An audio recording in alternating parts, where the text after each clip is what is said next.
I love these guys.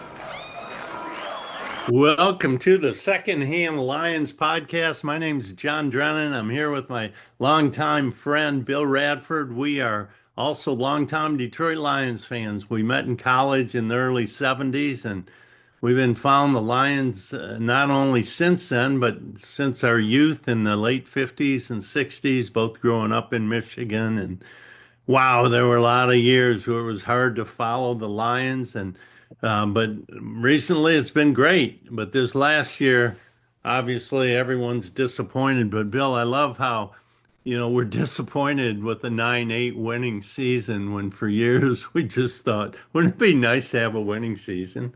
Yeah, And do that's you think true. do you think we can ever get back in the playoffs? So.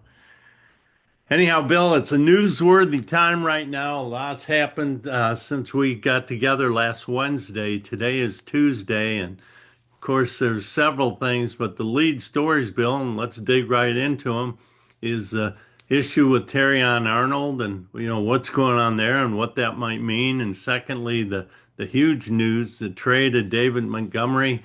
That was very bittersweet. We'll dig into that. So, where do you want to start?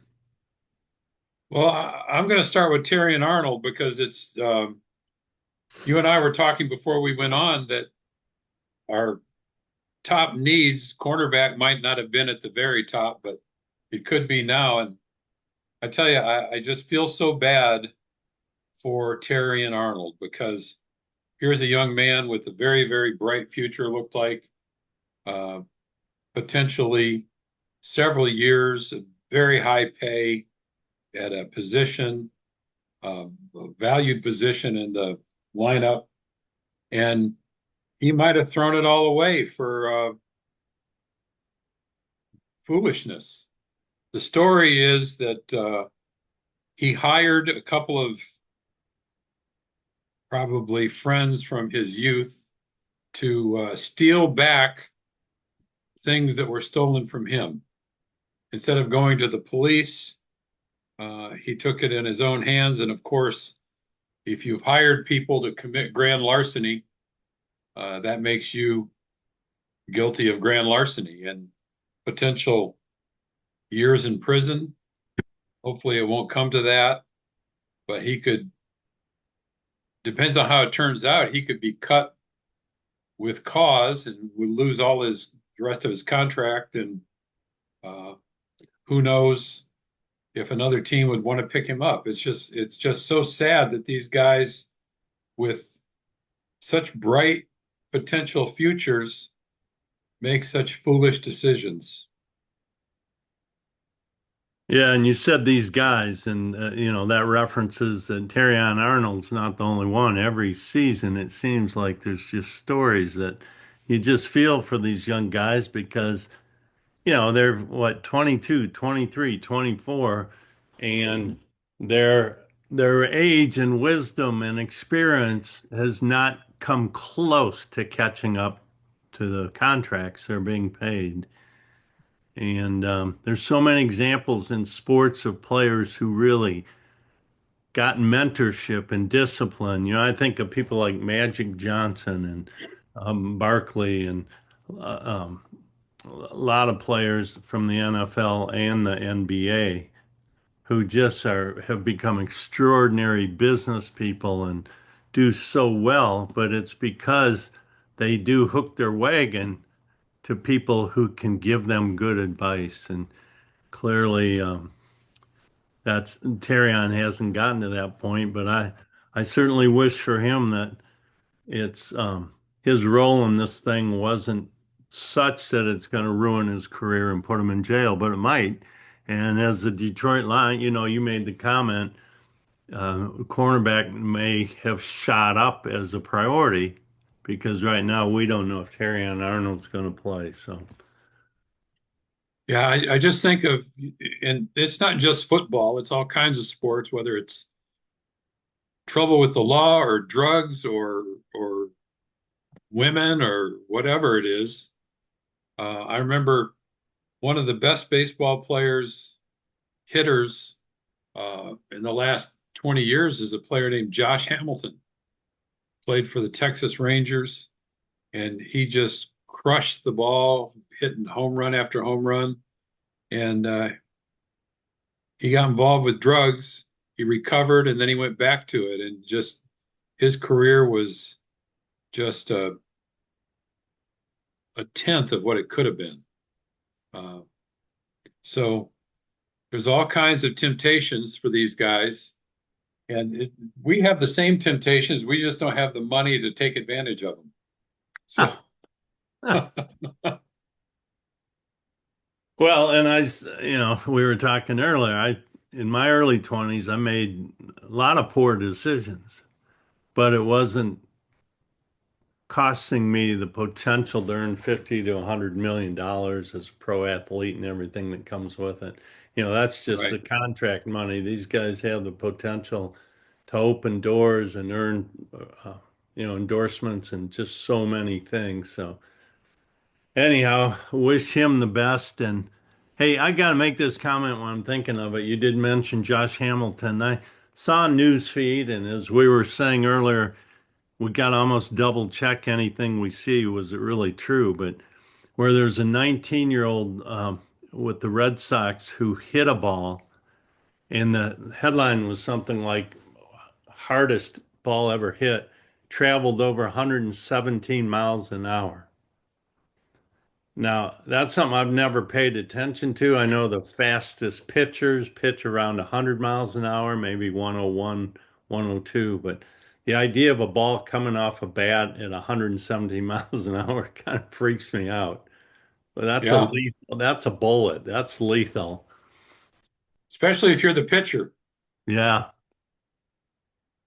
And there are those rare occasions, when there've been some tragedies from that, but not as many as you might think. So anyhow, we're talking about the Detroit Lions. So yeah, the big story, Terryon Arnold. So we don't, week to week, we'll find out more. We don't know where that's going to land right now. But one we do know about, Bill, is the Lions traded David Montgomery, my daughter's favorite player. She got a Montgomery jersey for Christmas, and I told her, well, it might be more valuable now. It's rare. But I've said earlier mixed emotions about this because I love David Montgomery. I used to hate when the Lions played the Bears when he was a Bear because he was just so good, and I loved having him as a Lion. And yet, this is a business, and you got salary caps, and you got all kinds of factors. And when I look at what the Lions got for him, because he's 29 years old, and we know running backs don't last all that long in the NFL, and he's into the more expensive contracts. So, what they were saying, they being the experts, was well, if the Lions allow Montgomery to go, and if he wants to go, they'll probably get a fifth round pick. That never felt right to me.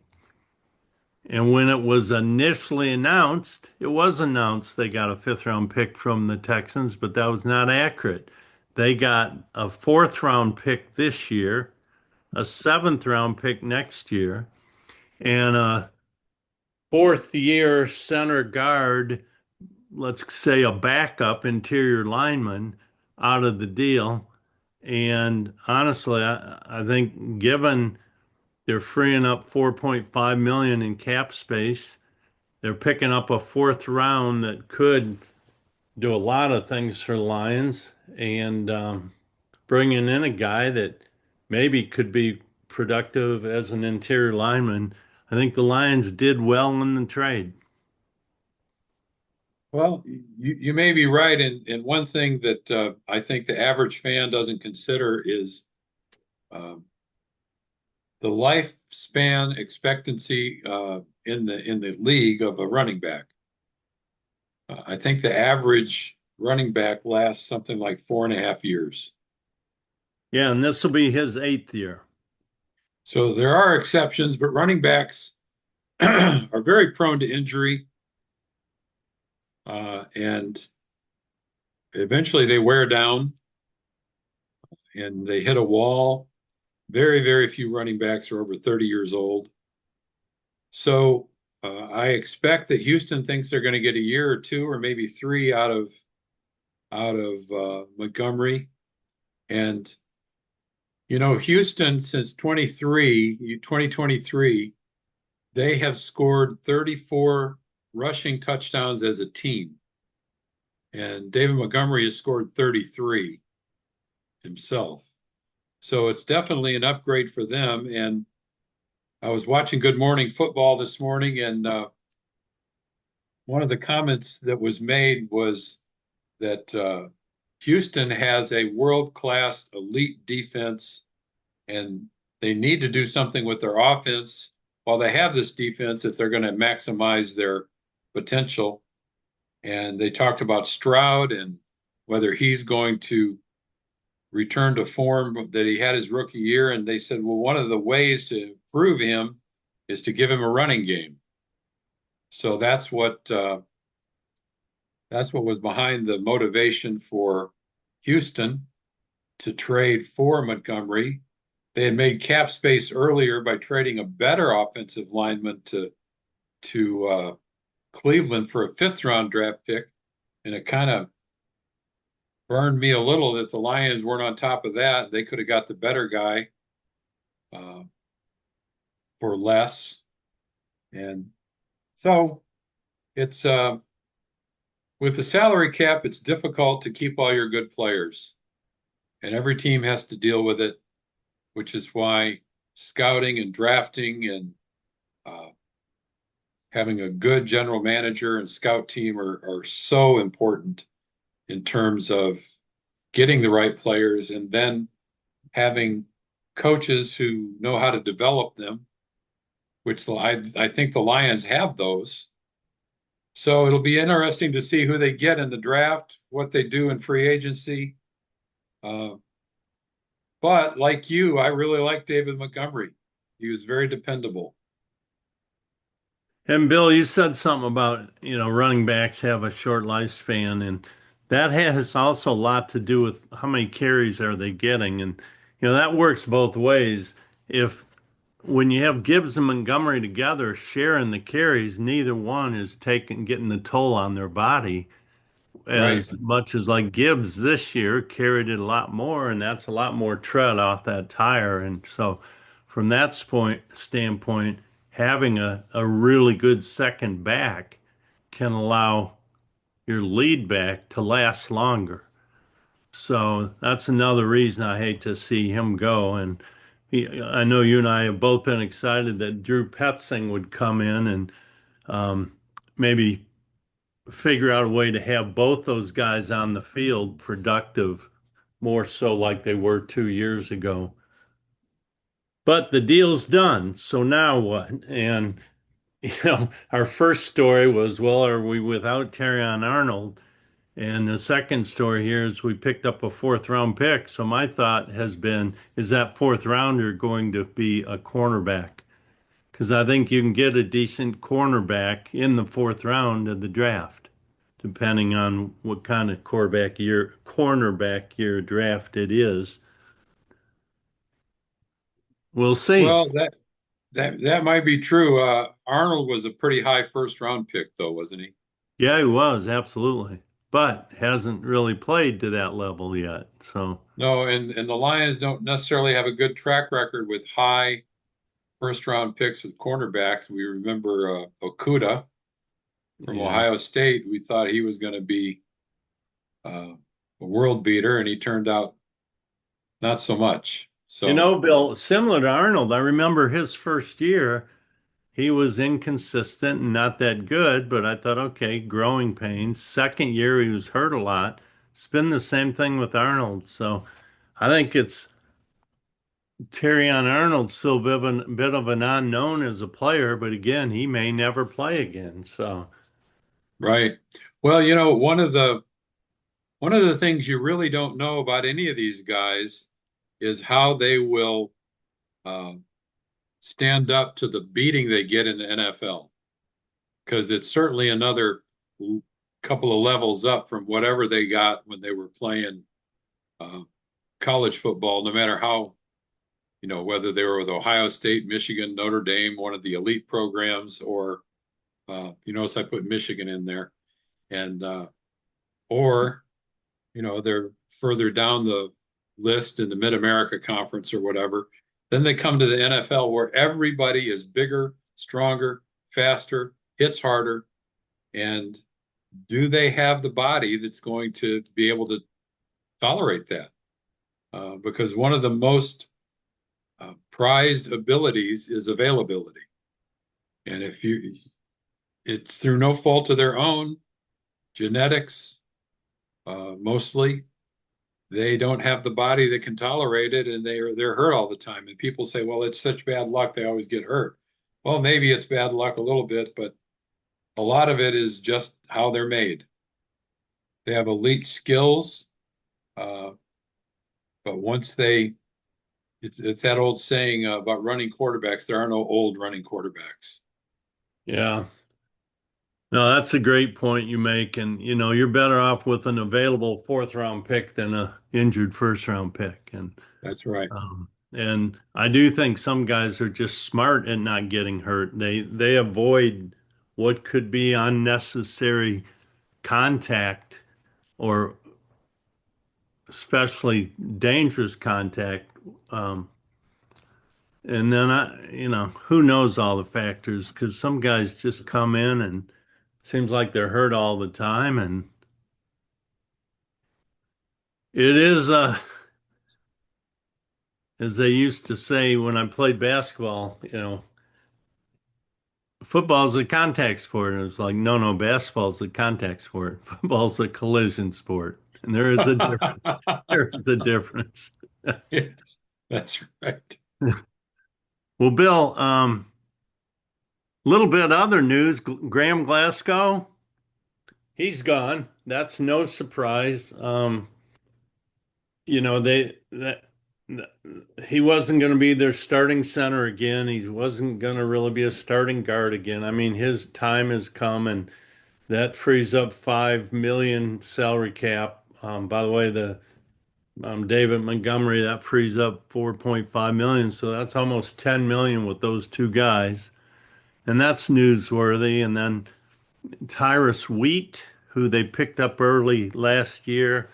I believe he's an edge D lineman that they had gotten from the Cowboys. He played a little bit, but they've let him go.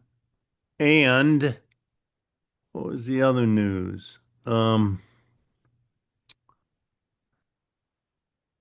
I'm drawing a blank, but things are in motion.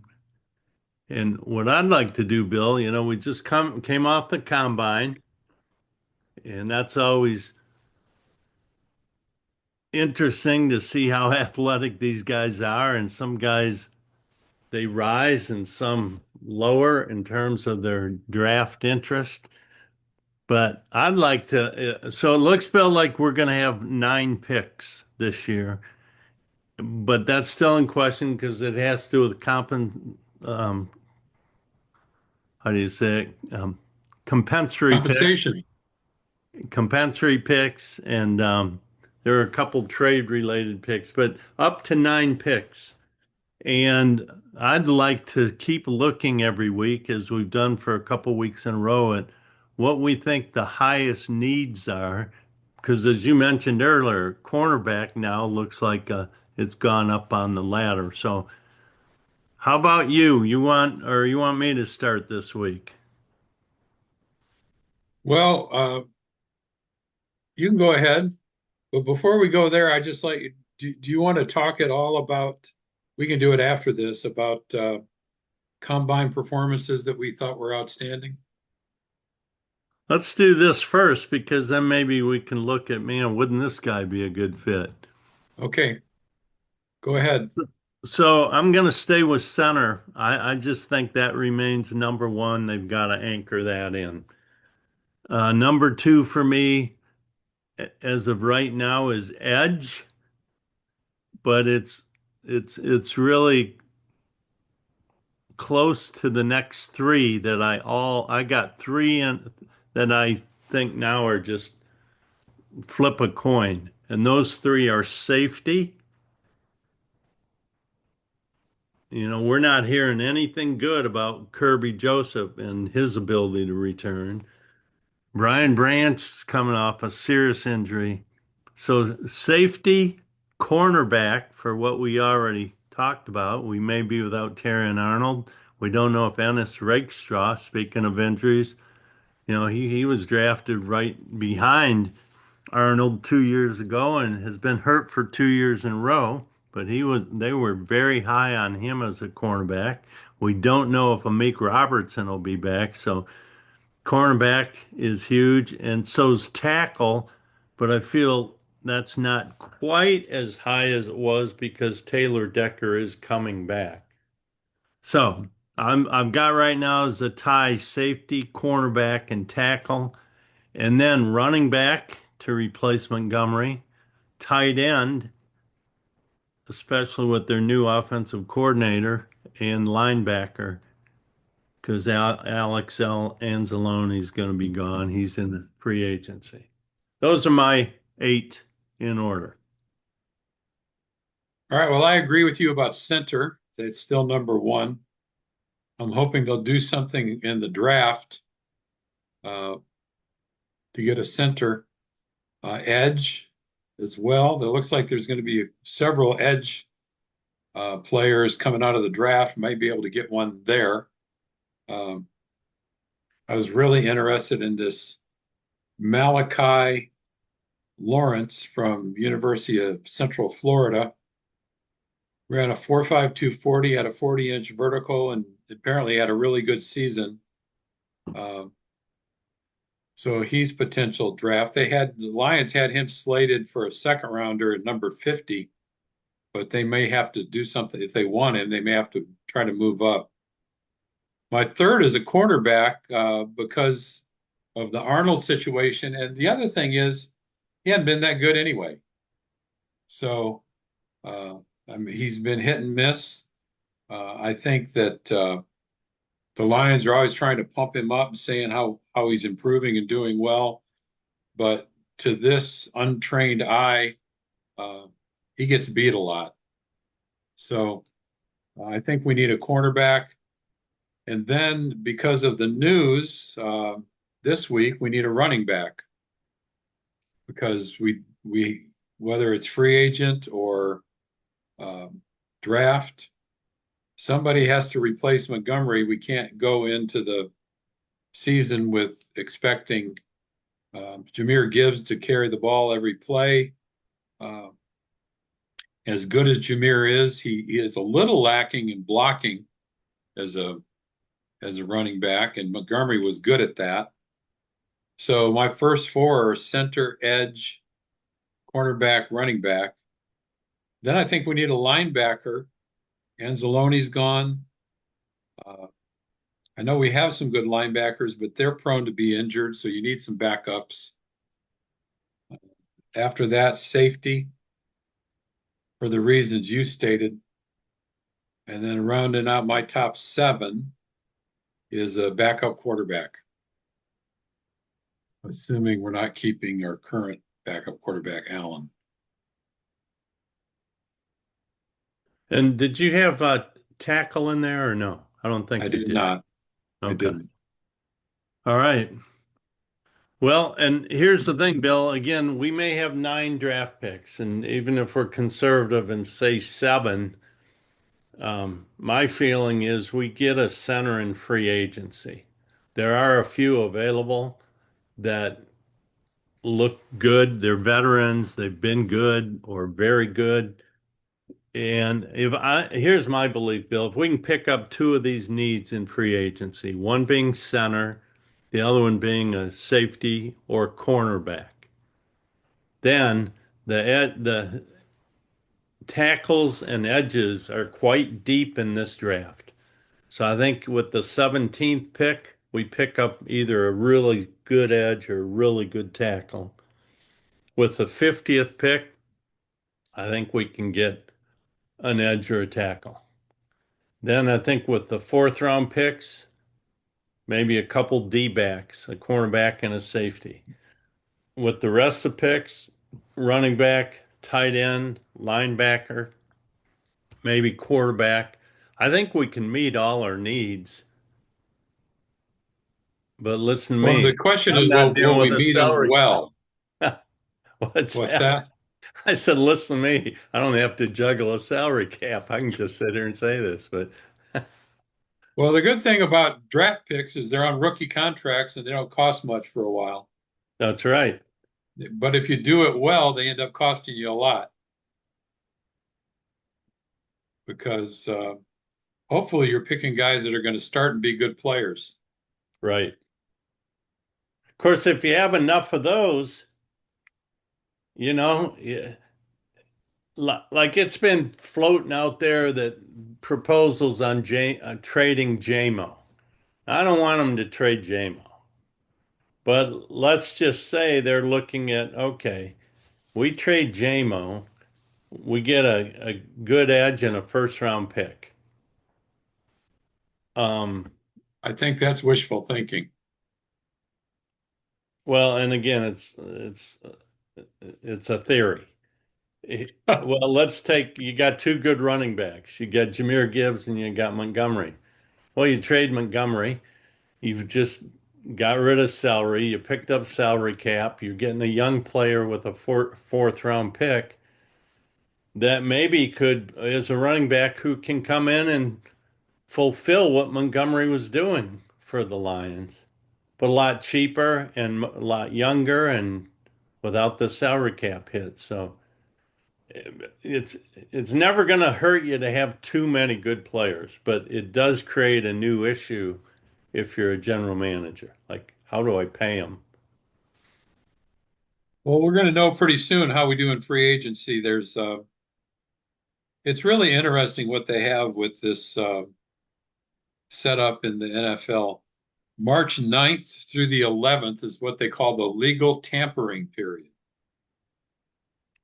So right now you cannot talk to players on other teams. Um, but starting March 9th, you can.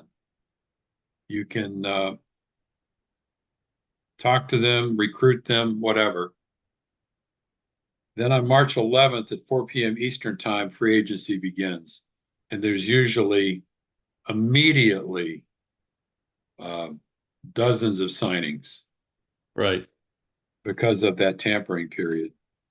So uh, that's a week from tomorrow is when free agency starts. Yeah, we should probably schedule our next podcast for either that day or the next day. Well, I think we have to do it the next day because 4 p.m. Eastern is just when it starts. So, Okay. Yeah. So that'll be fun to come on here the day after and see what's happened. And at the pace everything's happening, there's going to be all kinds of news and things to talk about next week. so John, who impressed you from the combine? Anybody in particular?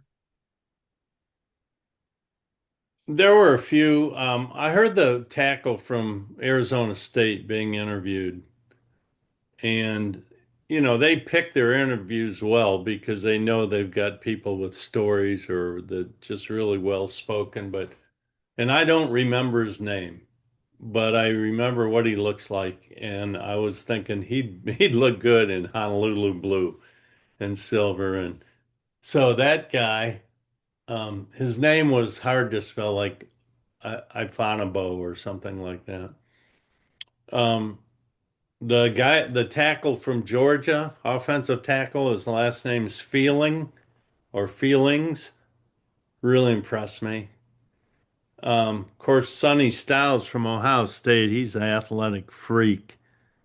And Bill, I got to tell you, I'm a Michigan fan, and I love it when Ohio State loses. And for anyone listening who's an Ohio State fan, I do apologize, but you feel that same way when you see Michigan lose. But Bill, Ohio State was so loaded; they could have five guys go in the top 10 or 12 picks.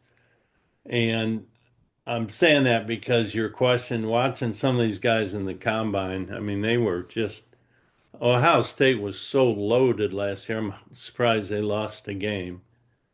So both the Styles brothers, um, I believe it was a tight end from Vanderbilt who just had incredible vertical, 40 plus inches. So some of these guys, just their athleticism kind of blew me away. Yeah, I was impressed with the Styles brothers. Um, the only drawback was having to listen to Matt Patricia brag about him on Good Morning America this morning, wearing that Ohio State cap. Uh, Hearing him talk about Ben Johnson, I guess we owe uh, Patricia credit for hiring Ben Johnson to start with. But the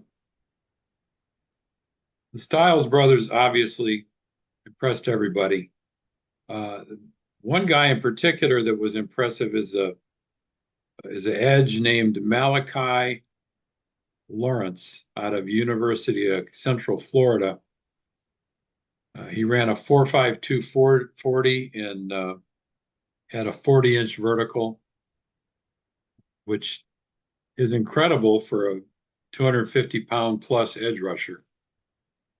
So he's going to get to the quarterback fast, and if he doesn't get there, you can jump up and block some passes. And then I don't know what this necessarily has to do with football, but uh, the guy I think he's from Oregon, named Paella, broke the NFL Combine record for 225 bench press with 49 reps. These guys are Just, freakishly strong, just hearing freakishly that, fast. just hearing that's intimidating. I was watching this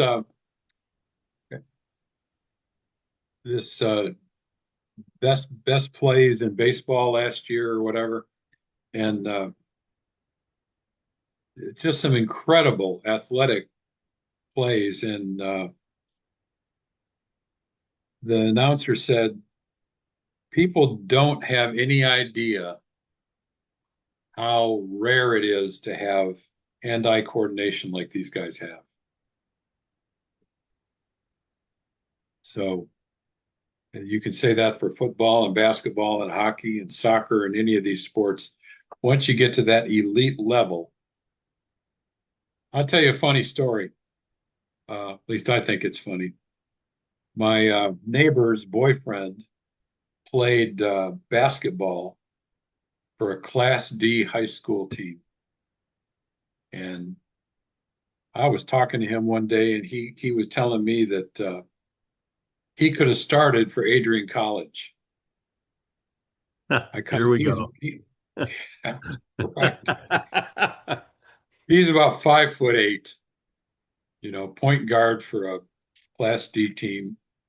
And I had been at Adrian for a year, and I'd played in some pickup games against guys that were on the team, and they were incredibly good basketball players.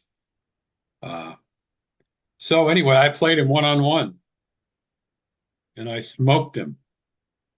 And I said, look, there is no way I could beat anybody on Adrian College basketball team 1-on-1. So you're not playing for that. Well, Bill, we're off topic here with this, but I'm going to say it. You know, I played at Adrian, but also coached there, and I learned this as a player and coach. I would go recruit athletes, and I'd watch, top Class A players that ended up going to schools like Michigan, and then I'd go see Class C and D players that had good players. And here's a rule of thumb: if you're in a small school, you have to dominate games to play and win at a Adrian College. Yeah, And probably not win, but play, contribute. If you're at a Class A school, you have to dominate games, 32 points, 12 rebounds, 6 steals, 8 assists, if you're going to play at a top tier school like a Michigan. And so I used to have to deal with parents of kids that played at a Class D school. They may be short, but they were slow.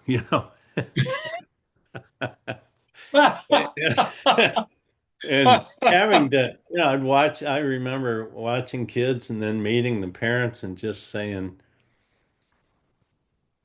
trying to describe why their kid wasn't going to play at Adrian. And what Adrian's looking for were players that could play at a Division One school, but they'd rather come in and be a big fish in a small pond and help dominate at a Right. Division Three school. And so those measurables were pretty easy. Um, Yeah, well, some players, they have the trifecta. They're short, small, and weak. but in So, their school, they were top of the class. right, right. And the thing people don't realize is that goes when you get to the elite level, like Michigan and Ohio State. All of those guys are tremendous athletes, but 90% of them could never get on the field in the NFL. Exactly. No, that you're so right. When you talk about these elite, I mean, the combine is the best of the best in college, and most of them are going on to the next level. And it's a fraction of the players playing college football. It's elite athleticism across the board. Bill, I remember when I went to Adrian, immediately what I realized going from high school to even Division three college, how much harder they played. Aggressive, Yeah, nonstop, just hard, just strong, tough. And so I'd played a year, and it was the following summer, and I was working out at University of Toledo gym, and some guy showed up and was shooting around. We decided to play one-on-one. He was a Division One guard, about 6'2". I was a, Division three forward, 6'6". I couldn't believe how much harder he played than what I was used to. It was like it was another level. right.